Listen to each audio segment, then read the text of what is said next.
Dear Grandpa Joe, you'd have laughed if you'd seen their faces. They said the Hedgehog was useless, but I watched it turn the ocean into a grave for 7 subs in 12 days. I can picture you now sitting on the dock back in Charleston with that old pipe of yours, the smoke curling up into the salt air while you tell me about the Great War, about hunting U-boats in the Atlantic when you were young and the world was ending for the first time. You always said the sea remembers everything, that every ship that goes down leaves an echo in the water, and I'm starting to understand what you meant. The ocean around us is full of echoes now, Grandpa, full of metal and men and the thunder of our Hedgehog mortars sending their deadly greeting to submarines that thought they were safe in the deep. I'm writing this in the crew quarters of the USS England, a destroyer escort that's become something of a legend in these waters over the past 2 weeks. My hands are still shaking a little. Not from fear exactly, though God knows there's been plenty of that, but from the constant vibration of the engines, the thump of the depth charges, the bone-rattling kick of the Hedgehog launcher when we fire all 24 projectiles at once. I can smell the cordite and diesel fuel and salt, always salt, soaked into my uniform and my skin until I don't think I'll ever smell like anything else again. And underneath it all is that other smell, the one nobody talks about but everybody knows. The smell of burning oil rising from where a submarine used to be, carrying with it the last breath of men who died in the dark, crushed by pressure or drowned in compartments that became their coffins. But I'm getting ahead of myself, like I always do. You used to tell me to start at the beginning, to lay out my work before diving in. Same advice whether I was splicing rope or telling a story. So let me start here, with the important part. I'm alive, Grandpa. After 12 days of hunting submarines through these waters, after 7 contacts and 7 kills, after watching the ocean boil with explosions and feeling the deck shake beneath my feet as Japanese torpedoes passed close enough to touch, I'm still breathing. Ray M is alive. Mac is alive. But Benny T, Mac, is alive. Isn't, and 2 others from the gun crew aren't. And I'm sitting here trying to figure out how to tell you about what happened without making it sound like glory, when mostly it feels like grief, mixed with pride, mixed with exhaustion, so deep I can barely hold this pencil. If this story moves you, subscribe to the channel and leave a comment if someone in your family once sailed the seas or fought beneath them. Every name shared here keeps their memory afloat. Because men like Benny, men like the Japanese sailors we sent to the bottom, men like you who fought in the last war, all of you deserve to be remembered, deserve to have your stories told, deserve more than just a name on a casualty list or a notation in some naval archive that nobody will ever read. My name is Daniel R.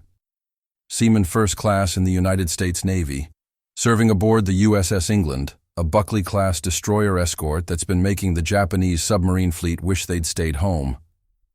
I'm 20 years old, though I feel older after these past weeks. And I come from Charleston, South Carolina, from that harbor you taught me to love before I could even read. I'm part of the anti-submarine warfare team, specifically working as a loader and auxiliary operator on the Hedgehog Mortar system, that British invention that everybody said wouldn't work, that the old salts swore was a waste of deck space and ammunition. But that's proven itself to be the most effective submarine killer in the fleet. You remember how I used to follow you around the docks when I was a kid, Grandpa, watching you work on the fishing boats and pleasure craft, learning the difference between a bowline and a clove hitch, between a diesel engine that's running sweet and one that's about to throw a rod. You taught me to listen to machines, to understand their language of rattles and hums and vibrations, to know when something was wrong before it actually broke. That training, those years of apprenticeship in your shadow, that's what got me assigned to the Hedgehog crew.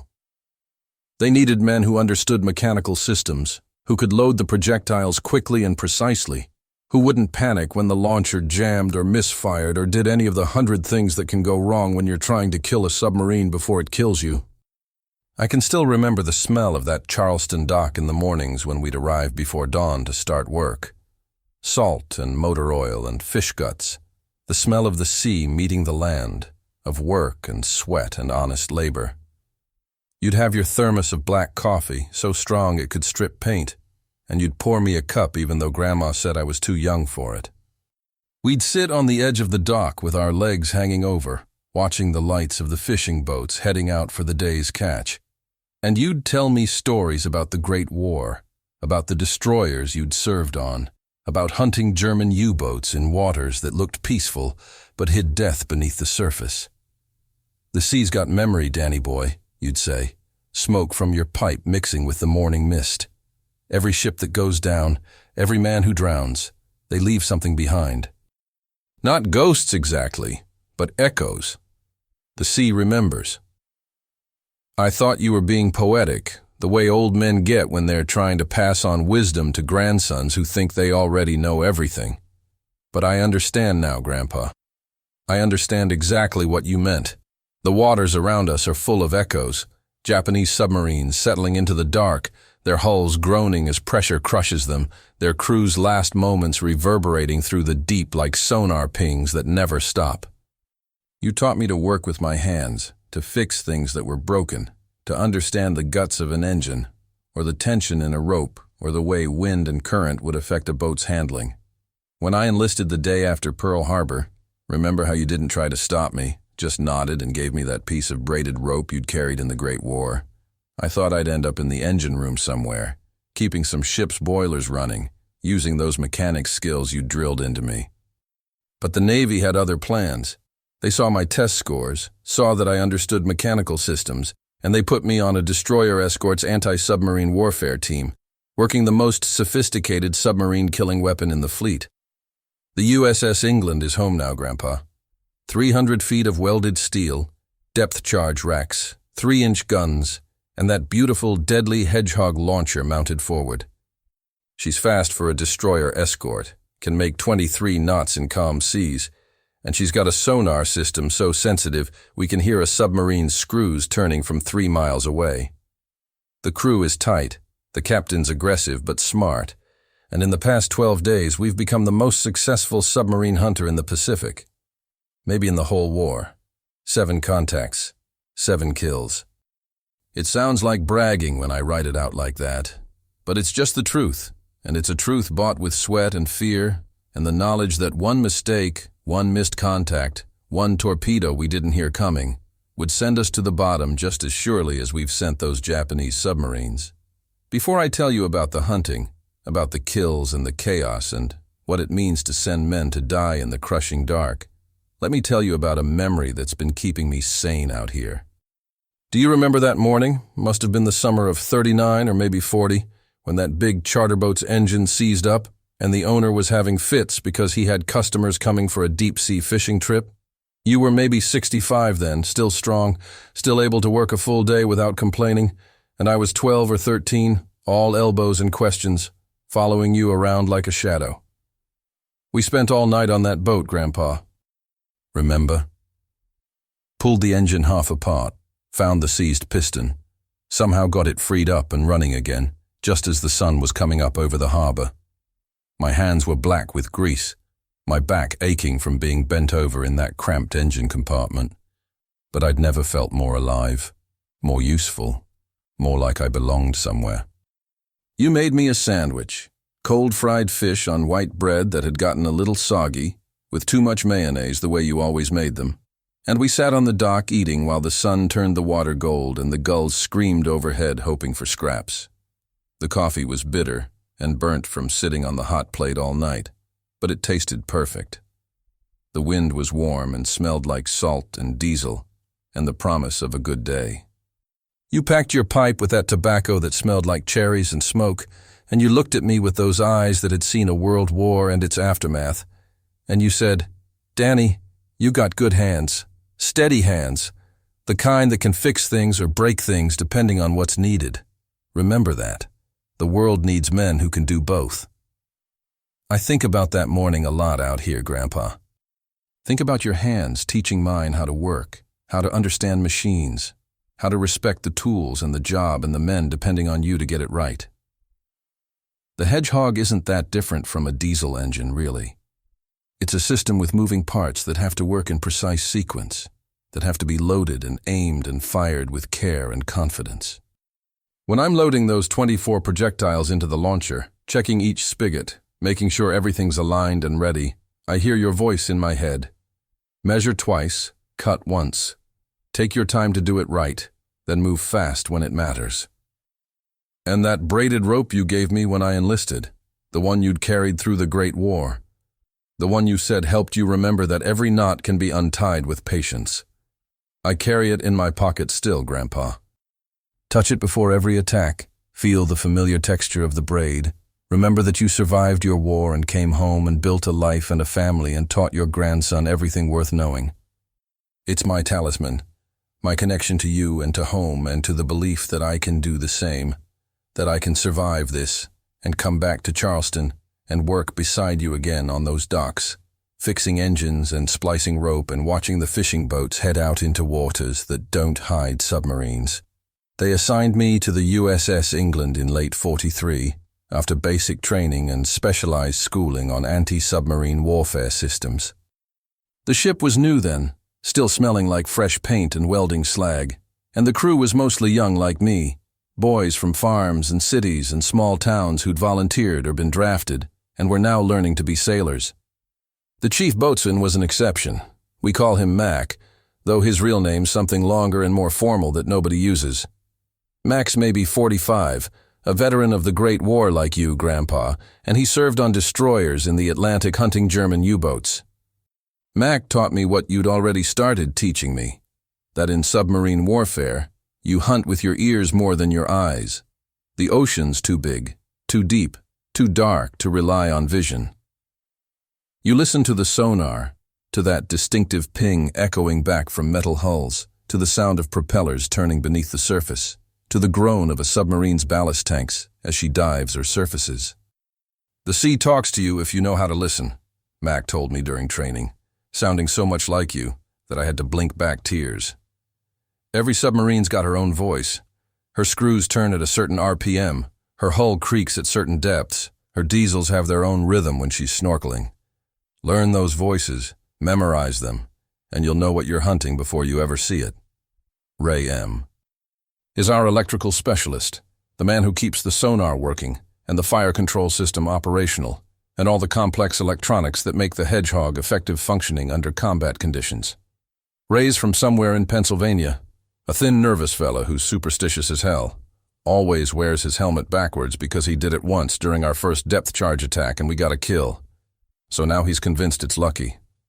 He's got a quick laugh and quicker hands, can diagnose an electrical fault faster than anyone I've ever seen, and he saved our bacon more than once when the sonar started acting up in the middle of a hunt. Benny T is, I have to keep reminding myself our comedian, the guy who could find humor in anything, who'd crack jokes during action stations when we were all scared shitless and trying not to show it. Benny was from New Orleans, talked with that Cajun lilt that made everything sound musical, and he manned one of the 3-inch guns when we weren't hunting submarines. He used to say the sonar ping sounded like jazz, like some experimental musician playing a single note over and over until it became hypnotic. Ping, ping, ping, he'd hum, moving his shoulders like he was dancing. That's the sound of hunting, boys. The sound of death coming for someone, and we just gotta make sure it ain't us. I'm telling you about these men because they're my family out here, Grandpa, the way your crew was family to you in the Great War. We eat together, sleep in bunks stacked 3 high, work side by side through watches that blur together until you lose track of days and nights, and it's all just one continuous present of hunting and waiting, and brief explosive moments of contact and kill. We trust each other with our lives, literally, because one mistake by any of us could sink the ship and kill us all.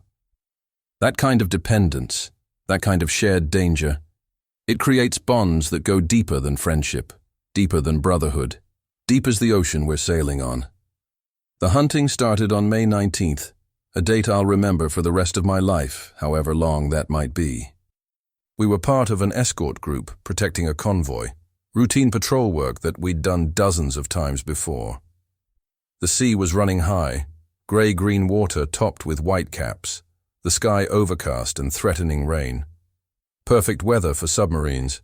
The rough surface made sonar less effective, made it easier for them to hide in the noise of wind and waves. I was on watch, standing by the Hedgehog launcher with the rest of the crew, when the sonar operator's voice crackled over the intercom. Contact, bearing 090, range 2,000 yards. Everything changed in that instant, Grandpa. The lazy routine of escort duty vanished, replaced by sharp focus and controlled chaos. The captain on the bridge issuing orders, the helmsman bringing us around to face the contact, Ray checking his electronics, Mac directing the crew with calm authority, and me checking the Hedgehog loads, making sure all 24 projectiles were seated properly on their spigots, ready to fire. The Hedgehog's a strange weapon, Grandpa, not like anything you had in your war. Instead of dropping depth charges off the stern, which means you lose sonar contact right when you need it most, the Hedgehog throws 24 65-pound projectiles forward in an oval pattern about 200 yards ahead of the ship. They sink fast, armed to explode only on contact with something solid, like a submarine's hull. If they miss, they just sink to the bottom without detonating. No false explosions to confuse the sonar. No wasted time waiting to see if you got a kill. You either hit and get an explosion, or you miss and try again. Steady as she goes, the captain's voice over the speakers, calm as if we were entering harbor instead of attacking a submerged submarine that might turn and put a torpedo into us at any moment. Range 1,000 yards, bearing constant, speed 4 knots. The numbers meant we had a good solution, that the submarine was moving slowly, maybe trying to creep away, or maybe preparing to go deep. Either way, we had her in our sights, had her position locked in, and in about 90 seconds, we'd be in range to fire.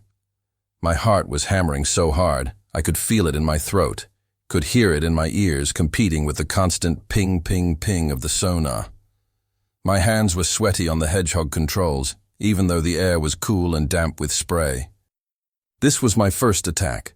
The first time I'd be firing at an actual submarine instead of a practice target, and every nerve in my body was screaming that this was real, that there were men in that submarine below us, Japanese sailors who were trying just as hard to kill us as we were trying to kill them. 500 yards. Prepare to fire. I took a breath, checked the loads one more time, put my hand on the firing mechanism.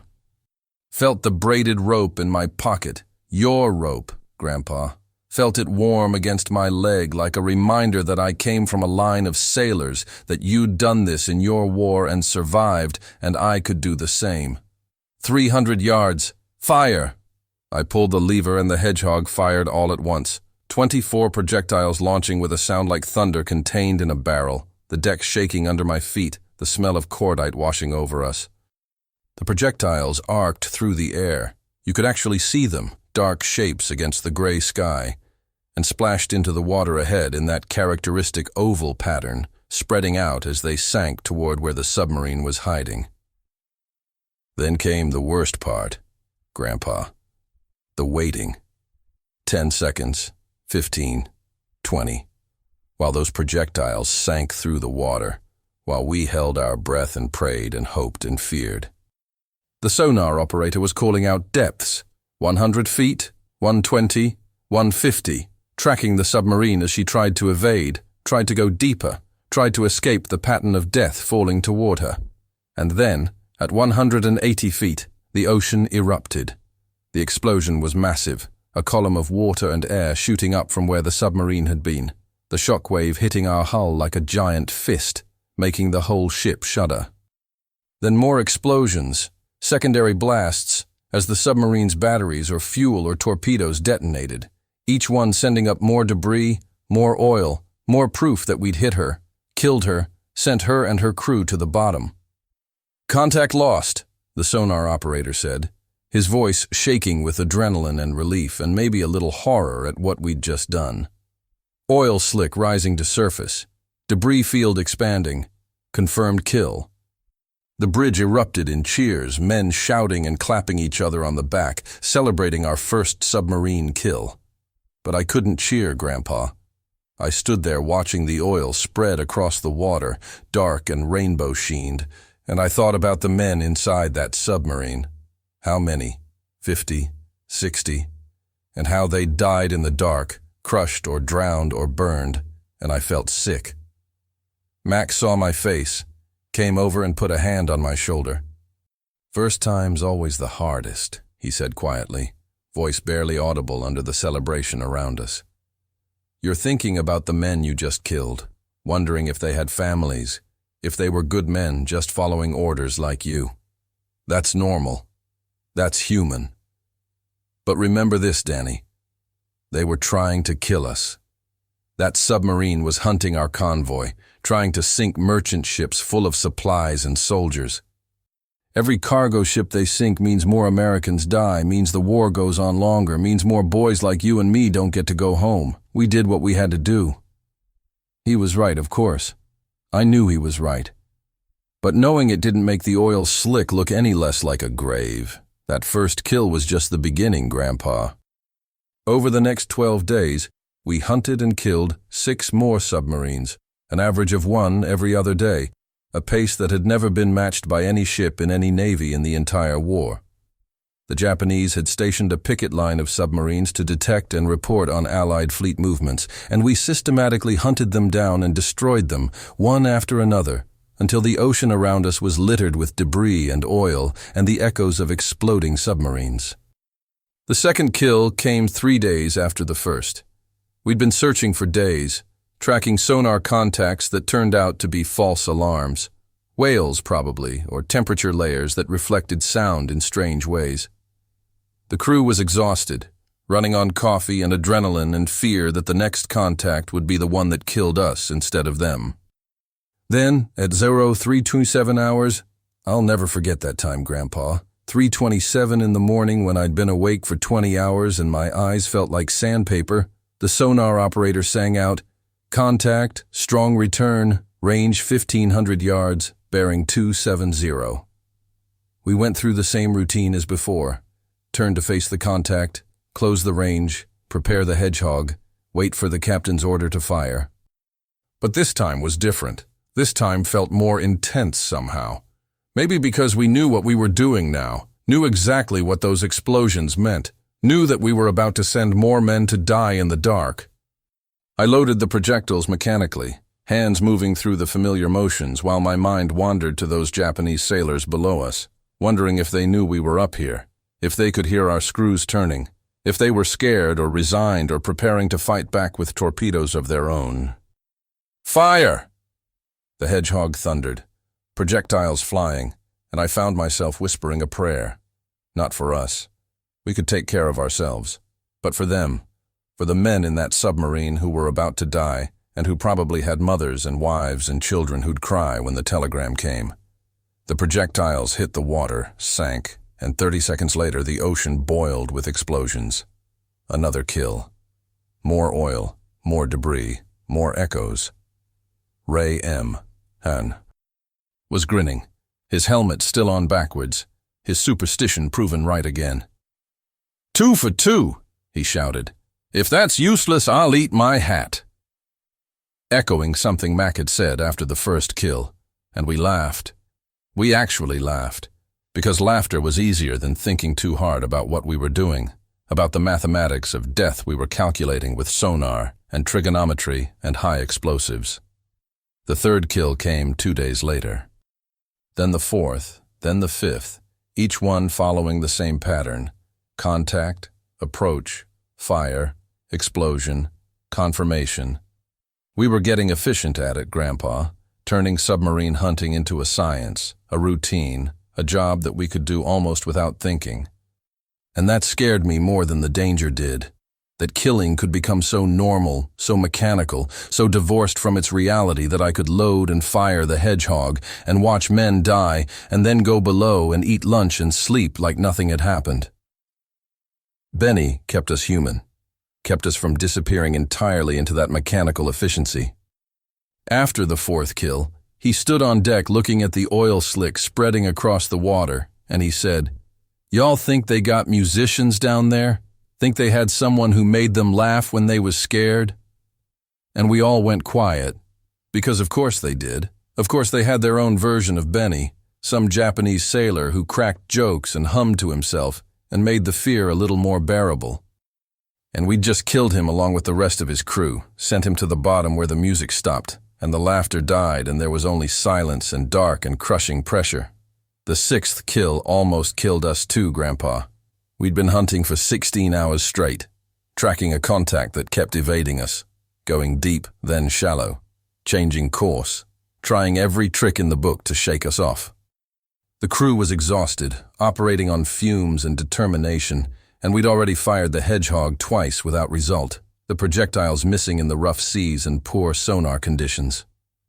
"One more pass," the captain said, and I could hear the fatigue in his voice, the doubt creeping in that maybe this one would get away, maybe our luck was finally running out. We came around for another approach, locked the contact again, and I loaded the Hedgehog for the 3rd time in 4 hours, my hands cramping from the repetitive motion, my eyes burning with salt spray and lack of sleep. We fired. The projectiles flew true, hit the water, began their descent. And then everything went wrong at once. The submarine, in a last, desperate move, fired a spread of torpedoes at us. The sonar operator screamed the warning, "Torpedoes in the water! Bearing dead ahead!" And the helmsman threw us into an emergency turn, the ship heeling over so hard that men were sliding across the deck. And I grabbed onto the Hedgehog launcher to keep from being thrown over the rail. The torpedoes missed. Barely, Grandpa. So close I swear I could see them through the water as they passed along our starboard side, dark shapes moving fast and deadly. One of them broke surface for a second, its nose cone visible above the waves before it dove again and continued on to miss us by maybe 10 yards. 10 yards between us and being blown apart, between life and death, between writing this letter and becoming another echo in your ocean of memory. But while we were evading the torpedoes, something went wrong with the depth charge racks. Maybe it was the hard turn, maybe it was a mechanical failure, maybe it was just bad luck, but one of the charges released early fell into our wake and detonated close aboard instead of at safe depth and distance. The explosion lifted the stern, slammed it back down, sent a shockwave through the whole ship that felt like being hit by a train. The lights went out. Emergency klaxons started wailing, and I could hear screaming from somewhere aft. I ran toward the sound, found Benny and 2 others from the gun crew lying on the deck, all 3 of them torn up by the blast. Benny was conscious, his face pale with shock, blood spreading across his shirt from wounds I couldn't see. I dropped beside him, pulled him into my lap, tried to remember first aid training that suddenly seemed completely inadequate for the reality of a friend dying in my arms. "Hey, Danny," Benny whispered, trying to smile. That same grin he always had, even though his lips were turning blue and his breathing was shallow and wrong. "Guess I won't be making it to that jazz club in New Orleans after all, huh?" I told him to shut up, to save his strength, that the medic was coming and he'd be fine. All the lies you tell when someone's dying and you can't admit it to yourself or to them. "It's okay," he said, his voice getting quieter. "It's just like fireworks, right? Just noise and light and then it's over. Not so bad." He closed his eyes, and I felt him go still, felt the life leave him like air escaping a punctured tire, and I sat there holding him while the ship burned around us and the battle continued, and my friend became another casualty of a war that just kept taking and never giving anything back except grief.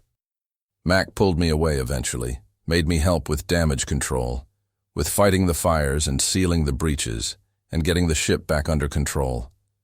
I moved like a machine, doing what needed to be done, but inside I was screaming, was crying for Benny, and for the pointlessness of his death, killed not by the enemy, but by our own weapons, by accident, by the cruel randomness of war that doesn't care about justice or fairness, or who deserves to live and who deserves to die. We got the submarine in the end, Grandpa. Our Hedgehog projectiles hit her while we were evading her torpedoes, and she went down hard, breaking apart as she sank, adding her echo to all the others. 6 kills. But it didn't feel like victory. It felt like we'd lost something more important than we'd gained. Like the price of that submarine was too high, even though the math said we'd won. We'd survived. We'd accomplished our mission. The 7th submarine we encountered on the 12th day of our patrol, May 31st, today, just hours ago, though it feels like a lifetime.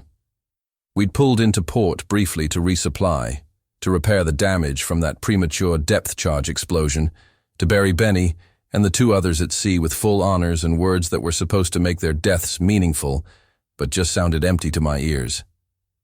Then we headed back out, back to the hunting grounds, back to the job that somebody had to do.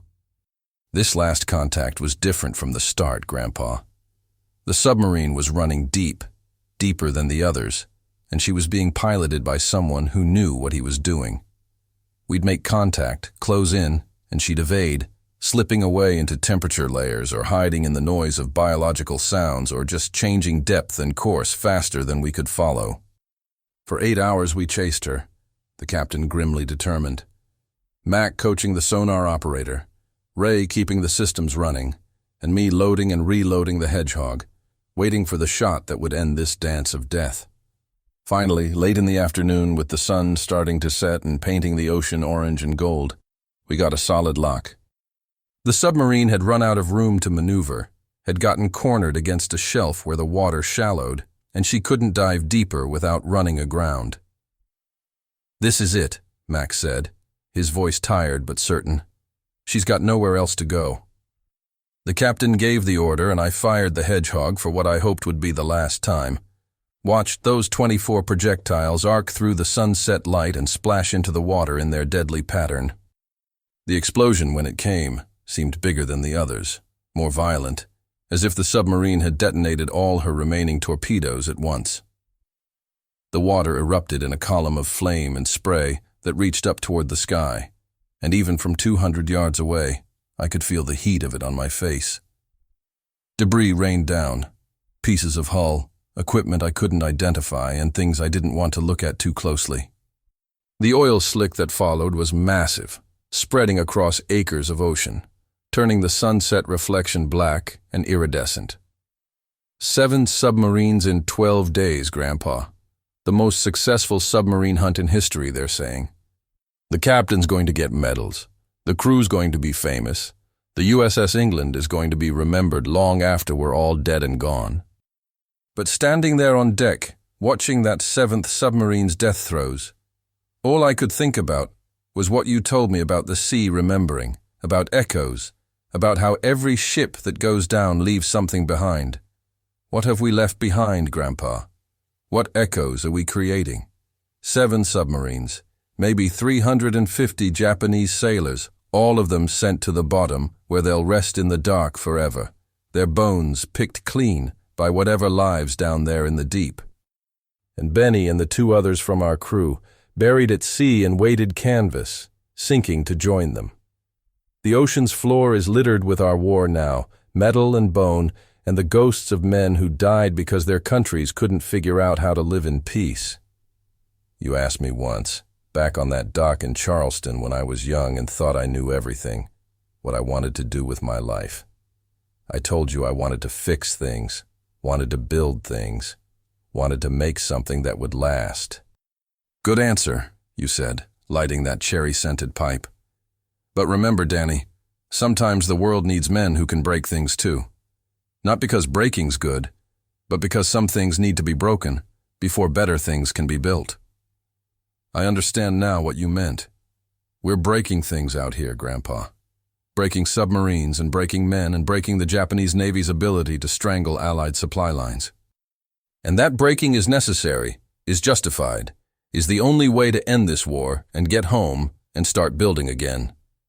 But it changes you, that breaking. It marks you in ways that won't wash off with salt water or fade with time. I'm not the same kid who left Charleston, not the same apprentice mechanic who followed you around the docks asking questions about engines and rope and the sea. I've killed now. Not directly. I didn't pull a trigger on a rifle, didn't bayonet anyone, didn't look into a man's eyes as I ended his life, but I loaded the weapon and fired it and watched men die as a result, and that's close enough to count. I'm a killer now, Grandpa, same as you were in your war, same as every soldier and sailor who's ever fought. And I'm trying to figure out what that means, how to carry it, How to live with the knowledge that I've ended lives and that some part of me, a part I don't like but can't deny, felt proud of it, felt satisfaction at doing the job well, at being efficient and deadly and good at killing. The sea talks to me now like you said it would if I learned to listen. I hear it in the sonar ping, in the splash of projectiles hitting water, in the rumble of depth charges exploding below. But I also hear it in the quiet moments between battles, in the lap of waves against the hull, in the wind singing through the rigging. And what the sea tells me is that it doesn't care, Grandpa. It doesn't judge us for what we've done. It just takes what we give it, ships and men and weapons, and holds them in its depths forever, adding them to the collection of all the other ships and men and weapons from all the other wars stretching back to when humans first learned to sail. The sea remembers, you said, and you were right, but it remembers everything equally, the righteous and the wicked, the brave and the coward, the victor and the vanquished. Down in the dark where our submarines lie, there's no difference between Japanese metal and American metal, no moral distinction between their dead and ours. There's just the slow dissolution of steel and bone, the gradual return of everything to the ocean that bore it. We're heading back to port now, Grandpa. Our patrol ended, our ammunition expended, our ship damaged but still afloat.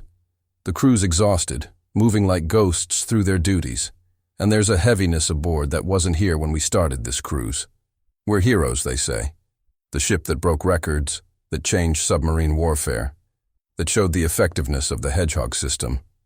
We'll get medals and commendations, and probably a letter from the president. But it doesn't feel heroic. It feels like we survived something that killed others, like we were lucky when better men weren't, like we're carrying weight that nobody else can see, but that's as real and heavy as the ammunition we loaded into those Hedgehog spigots. I think about Benny constantly, Grandpa.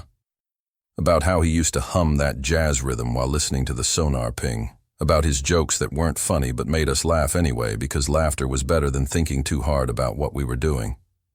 I think about his last words, "It's just like fireworks." And I wonder if he really believed that, if he found some kind of peace in comparing his death to something beautiful and temporary. Or if he was just trying to make it easier for me, trying to give me something I could remember without breaking. And I think about those Japanese sailors, all 350 of them spread across 7 submarines at the bottom of the Pacific. I wonder about their families, about the telegrams that are arriving, or will arrive in Tokyo and Osaka, and villages I can't pronounce. About the mothers and wives and children who are crying right now, or will cry soon, when they learn that their son or husband or father isn't coming home. I wonder if they'll hate us, and I can't blame them if they do.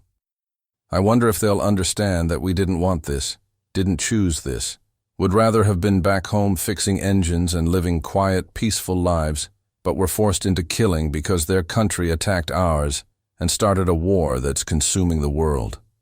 The Hedgehog sits silent on the forward deck now, its spigots empty, no projectiles loaded, just metal and machinery waiting for the next time it's needed.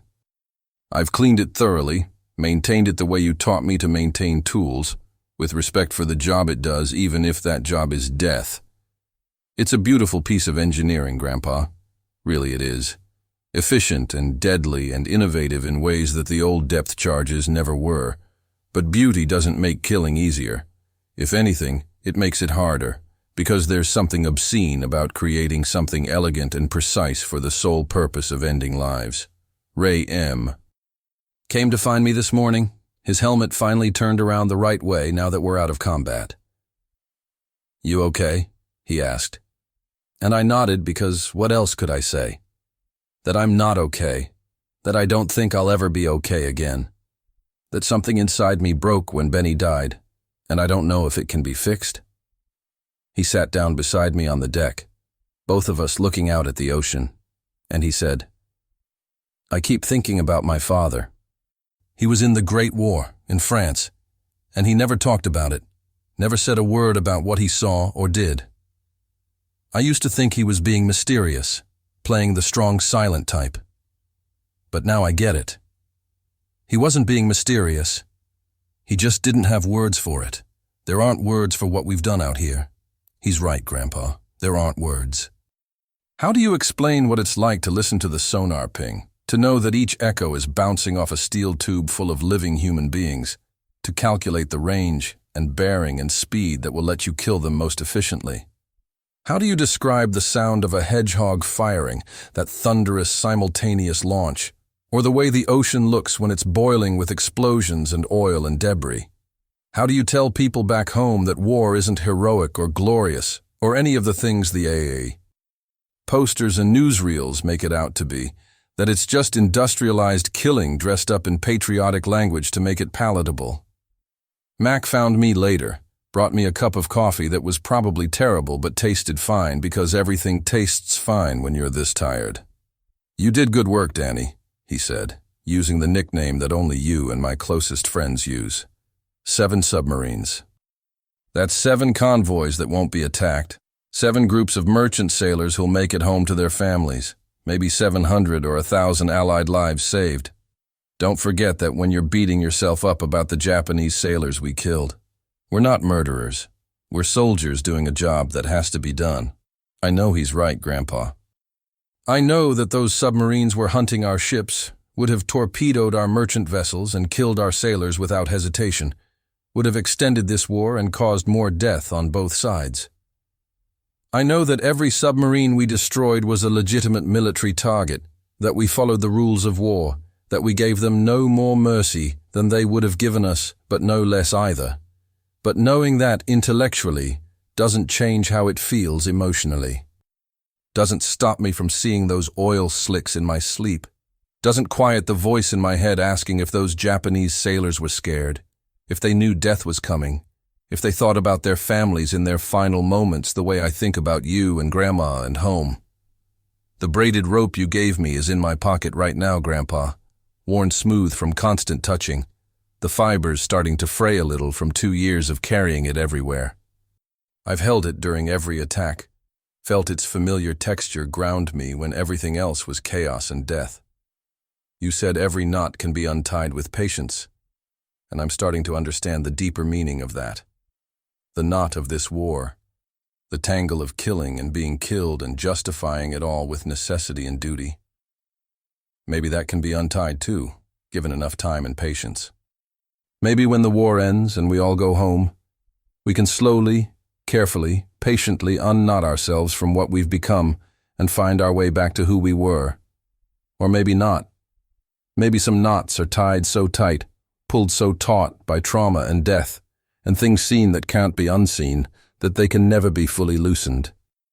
Maybe the best we can hope for is to live with them, to accept that we're different now, changed by what we've done and what's been done to us, and to try to build lives despite the knots that remain. You carried your own weight from the Great War, didn't you, Grandpa? I see it now in ways I couldn't before. In the way you'd sometimes stare at the ocean with an expression I couldn't read. In the way you'd go quiet when anyone mentioned U-boats or submarines. In the way you kept that piece of braided rope for 25 years before giving it to me. You never talked about what you did in that war. Never shared the details of your hunts or your fears, or the men you knew who didn't come home. I thought you were just being private, keeping the past in the past. But now I understand you were protecting me, protecting all of us, from knowledge that would have made you seem less like a grandfather and more like what you really were.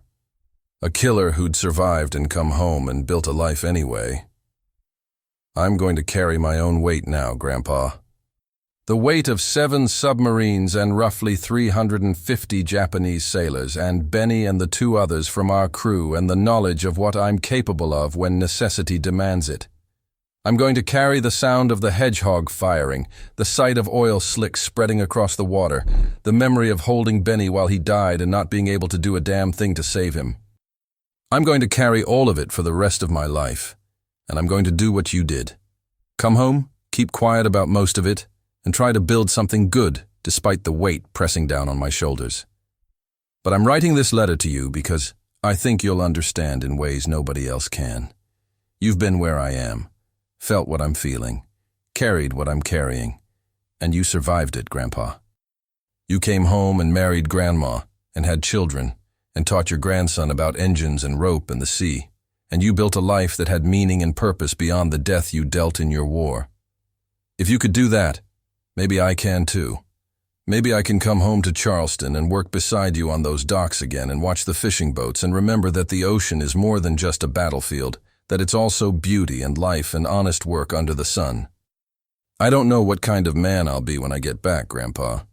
I don't know if the boy who left Charleston still exists somewhere inside the sailor who's writing this letter, or if he's been completely erased by 2 years of war and 12 days of intensive submarine hunting. I don't know if I'll be able to sleep without hearing sonar pings, if I'll be able to look at the ocean without seeing oil slicks, if I'll be able to fix engines without my hands shaking with remembered fear and adrenaline. But I know I'm going to try, because the alternative, giving up, letting the war win, letting what I've done and seen define me completely, that's not acceptable. That would mean Benny died for nothing, that those Japanese sailors died for nothing, that all of this killing and dying and suffering was just meaningless waste. So I'll come home. I'll take off this uniform and put on work clothes, and I'll stand beside you on that dock, and I'll fix engines and splice rope, and I'll learn to live with the weight I'm carrying. And maybe someday, if I have a grandson of my own, I'll give him this braided rope you gave me, and I'll tell him what you told me, that every knot can be untied with patience, even the knots we tie in ourselves during war. And maybe I'll tell him about the USS England and the Hedgehog and the 7 submarines. But probably I won't, because like you, I'll want to protect him from knowledge that would make me seem like something other than a grandfather who loves him and wants him to grow up in a world where submarines are just history and wars are something in books and nobody has to carry the weight of killing to keep their country safe. It's sunset now, Grandpa, and I'm standing on deck watching the light fade from the sky and paint the water gold and red. The ocean's calmer than it's been in days, almost peaceful, and if I didn't know better, I'd think it was beautiful instead of deadly, welcoming instead of full of graves. But I do know better. I know what's under that peaceful surface. Wrecks and bodies and echoes of explosions that will reverberate through the deep until the end of time. The sea remembers, like you said. Every ship we've sunk is down there still, settling into the sediment, becoming part of the geology of the ocean floor.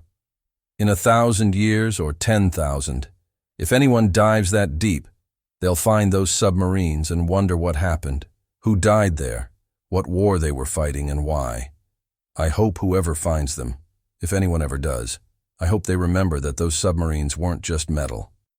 They were full of men who had names and faces and families, who had dreams about what they'd do after the war, who died in the dark never knowing if their sacrifice meant anything.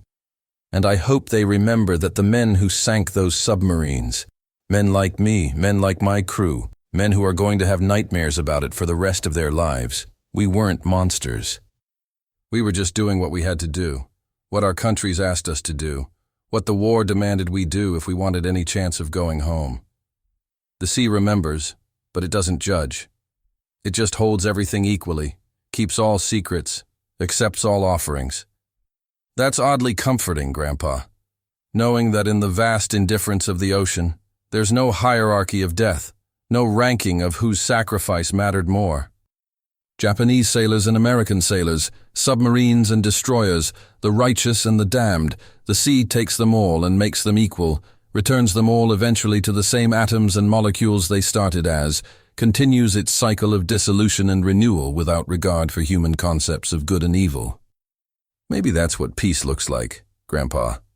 Not the absence of conflict, but the final equality of the ocean floor, where all the fighting stops and all the distinctions dissolve, and there's just the slow, patient work of water and time, turning everything back into its component parts. Maybe we're all heading for that peace eventually, just taking different routes to get there, and the route I took, through war and killing and the destruction of 7 submarines, maybe that's no better or worse than any other route, just the one I was given to walk.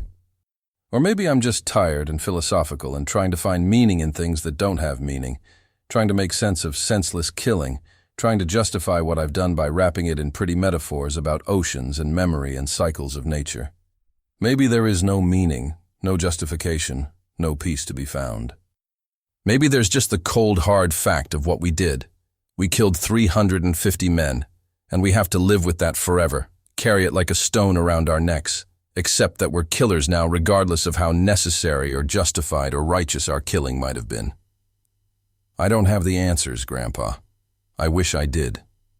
I wish you were here to tell me how you made peace with your war, how you carried your weight, how you managed to come home and build a life and be a good man despite what you'd done and seen.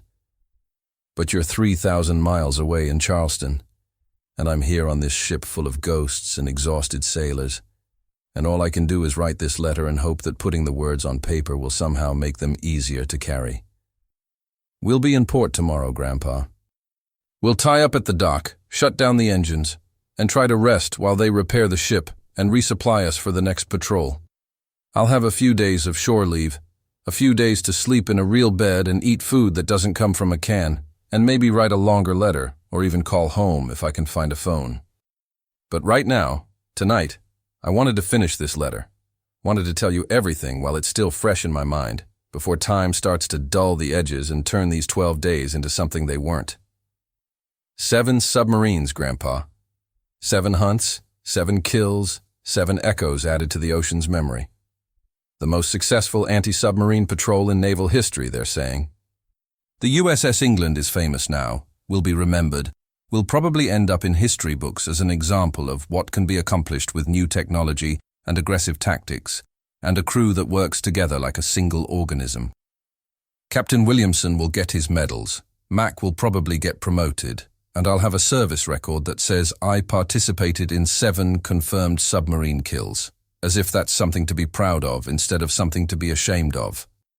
But I'm not ashamed, Grandpa, and that's what troubles me most. I should be horrified by what I've done, should be racked with guilt over those 350 deaths, should be unable to sleep or eat or function because of the weight of all that killing. But mostly, I just feel tired. Tired and sad and grateful to be alive and already starting to think about the next patrol, the next hunt, the next time I'll load the Hedgehog and fire it at a submarine full of men who don't deserve to die any more than I deserve to live. Is that what war does to us, Grandpa? Turns killing into routine, into a job we can do efficiently and effectively without falling apart? Makes us capable of ending lives and then eating dinner and sleeping and waking up to do it again? I'm not sure if that's adaptation or desensitization or just the human mind protecting itself from truths too terrible to face all at once. But whatever it is, I can feel it happening to me, can feel myself changing into someone who can carry this weight without being crushed by it, who can function despite the horror, who can come home and build a life, and maybe even be happy again someday. Thank you for the rope, Grandpa. Thank you for teaching me to listen to the sea, to work with my hands, to understand that every knot can be untied with patience. Thank you for being the kind of man who carried his own weight from his own war and still managed to be a good grandfather, a good husband, a good man. Thank you for showing me that it's possible to survive war and still have a life worth living afterward. I'm going to need that example in the years to come, going to need to remember that you did it, and therefore I can do it too. I'll see you soon, Grandpa. When this war ends, and it will end, it has to end, because nothing this terrible can last forever. I'll come home to Charleston, and I'll stand on that dock with you, and I'll watch the fishing boats and drink your terrible coffee and smell the salt air, and maybe, given enough time and patience, I'll untie some of these knots I've tied in myself. And maybe we won't talk about the submarines or the kills or the weight we're both carrying, but we'll understand each other anyway. The way men who've shared the same burden always understand each other, without needing words. The sea is quiet tonight, speaking in whispers instead of roars, and somewhere out there below us are 7 submarines slowly settling into the sediment, becoming part of the ocean's geology, part of its eternal memory. And I'm standing on the deck of the USS England, 20 years old and already ancient, watching the stars come out and thinking about home and hoping that when I get there, I'll still remember how to be human instead of just a machine that loads and fires weapons. Take care of yourself, Grandpa. Give my love to Grandma. Tell her I'm safe and thinking about her cooking and looking forward to sitting at her table again. Tell her I'm sorry if I've changed when I come home, if I'm quieter or more distant, or wake up screaming from nightmares I can't explain. Tell her it's not her fault, not anyone's fault, just the price of doing what had to be done. And keep that dock ready for me, Grandpa. Keep those engines broken and those boats in need of repair. Because when I get home, I'm going to need honest work to do. Simple mechanical problems to solve. Tangible things I can fix with my hands. I'm going to need to remember that I can build things and repair things and make things better, not just destroy them. I'm going to need you to teach me how to live with what I've become, how to carry this weight, how to be a man who's done terrible things for good reasons and somehow still deserves to be loved and welcomed home. The sun's gone now, darkness settling over the ocean, and I can hear the watch changing and the ship's routine continuing the way it always does. War or no war, killing or no killing. Life goes on. The sea keeps moving. The stars keep shining. And I'm still here, still breathing, still holding this pencil and your rope and trying to make sense of 12 days that changed me forever. I love you, Grandpa. Thank you for everything. Yours always, with salt on my hands, Danny Seaman, First Class, Daniel R., USS England, D635, at sea, May 31st, 1944. Sometimes at night I can still hear the sonar ping echoing in my head. Ping, ping, ping, like a heartbeat or a countdown, or the sea itself trying to tell me something I'm not quite ready to understand. Benny was right.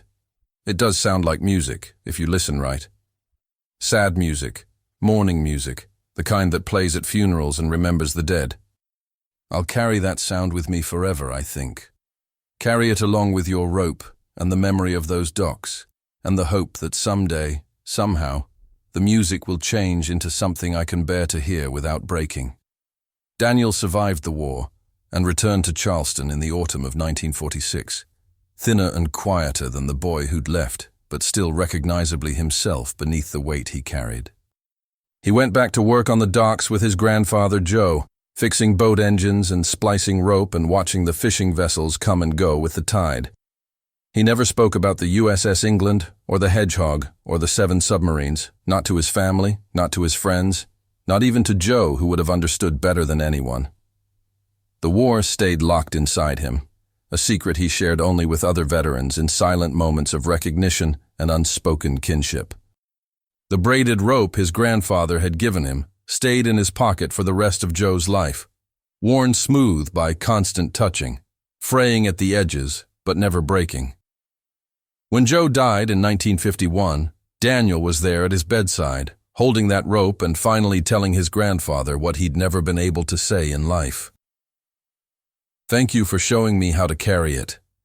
Thank you for teaching me that even killers can come home and build good lives. Thank you for understanding, without making me explain. Joe couldn't respond. The stroke had taken his speech, but he squeezed Daniel's hand and looked at him with eyes that said everything words couldn't, and Daniel knew he'd been heard. After Joe's death, Daniel kept working on the Charleston docks for another 30 years, eventually taking over the business, training his own sons in the same skills his grandfather had taught him. He married a local girl named Mary in 1948, had 4 children, lived a quiet life marked by hard work and simple pleasures, and the occasional nightmare that would wake him at 3 in the morning, sweating and gasping, hearing sonar pings and explosion echoes that never quite faded. The USS England became legendary, her 12-day submarine hunt entering naval history as one of the most remarkable anti-submarine campaigns ever conducted. Admiral Charles Lockwood, Commander Submarine Force Pacific Fleet, sent a message to the England's captain that read, "There'll always be an England in the United States Navy." The ship received numerous commendations. Her captain and crew were decorated, and the Hedgehog Mortar system, once dismissed as useless by skeptics, became standard equipment on Allied anti-submarine vessels for the remainder of the war. But Daniel never sought recognition for his role in that success, never attended reunions, never told his story to historians who came looking for veterans of the England. "I was just doing my job," he'd say if pressed. Then change the subject to boat engines or fishing conditions or anything else that didn't involve remembering those 12 days when he'd helped kill roughly 350 men and watched his friend Benny die in a senseless accident. The weight of those memories was his to carry, private and heavy, and not for public consumption. In 1994, 50 years after that legendary patrol, Daniel's grandson, named Joseph after his great-grandfather, found the braided rope in a toolbox in Daniel's workshop. The old man was 70 then, still working part-time on the docks, still fixing engines with hands that remembered their training, even when his mind started to forget. "What's this, Grandpa Danny?" young Joseph asked, holding up the frayed rope, and Daniel looked at it for a long moment before answering. "That's a piece of history," he said quietly. "A reminder that every knot can be untied with patience, even the ones we tie in ourselves during war. Your great-great-grandfather carried it in his war, and I carried it in mine. And now I'm giving it to you. Not because I want you to go to war, God forbid, but because I want you to remember that even the worst things we do, even the heaviest weights we carry, they don't have to define us forever. We can come home. We can heal. We can build good lives despite what we've been through." He paused, looked out at the Charleston harbor where fishing boats were returning with the evening tide, and added, "The sea remembers everything, but it doesn't hold grudges. Maybe we shouldn't either." Daniel died in 2004 at the age of 80, working in his shop until the day before his heart finally gave out. They found him at his workbench, tools laid out neatly, a boat engine half disassembled, everything organized and ready for work that would now go unfinished. At his funeral, the Navy sent an honor guard. Someone had finally tracked down his service record, finally connected this quiet mechanic to the legendary USS England. They draped his coffin with the flag, fired their salute, presented the folded colors to his widow Mary, who cried silently and clutched them to her chest. In his coffin, his family placed 3 things: a photograph of his grandfather Joe, a fragment of the USS England's hull that the Navy had given him years ago when the ship was scrapped, and that braided rope, frayed and worn, and still carrying the salt and memory of 2 wars and 2 men who'd used it to remember that even the tightest knots could be untied with patience. 7 submarines in 12 days. The greatest anti-submarine achievement of World War II. The USS England's name enshrined in naval history. But to Daniel, it was never about the glory or the records or the recognition. It was about survival, his own, his crew's, and ultimately the survival of his humanity through decades of carrying weight that would have broken lesser men. He didn't consider himself a hero. "I just loaded the weapon and fired it when told," he said once, near the end of his life. The real heroes were the ones who didn't make it home, or the ones who did but couldn't carry the weight, or the Japanese sailors who died doing their duty same as I did mine. We were all just boys trying to survive something bigger than ourselves. If this letter moved you, if Daniel's courage and the legacy of the USS England deserve to be remembered, subscribe to this channel and leave your like. Every subscription helps us preserve voices like theirs, voices that must never fade beneath the waves. There are thousands more stories untold. Men who sailed into danger with nothing but training and courage and hope that they'd see home again. Men like Benny T., who brought laughter to dark places and died too young. Men like Chief Mack, who taught younger sailors how to survive. Men like the Japanese submariners who went down with their boats, fighting for their country just as fiercely as Daniel fought for his. Your support keeps their memory alive. Your subscription ensures the next generation understands that war has no winners, only survivors who carry the weight of what was done. Subscribe, leave your like, share this story, and if you had a veteran in your family, a grandfather, uncle, or neighbor who served at sea, write their name in the comments. Let's honor them together. The sea remembers everything, holds all secrets, keeps all echoes.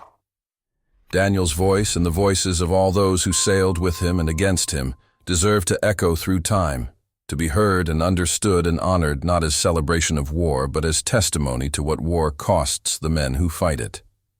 They gave everything, their youth, their innocence, their peace of mind, sometimes their lives, so that others might live in safety. That sacrifice deserves more than silence. It deserves memory, understanding, and the determination to build a world where such sacrifices become unnecessary. Daniel R. Benny T. Ray M., Chief Mac. Their names deserve to be spoken. Their stories deserve to be heard. Their service, both the heroism and the horror of it, deserves to be remembered with honesty and compassion, and the recognition that they were human beings who did impossible things and paid impossible prices. Their voices, our mission, over and out.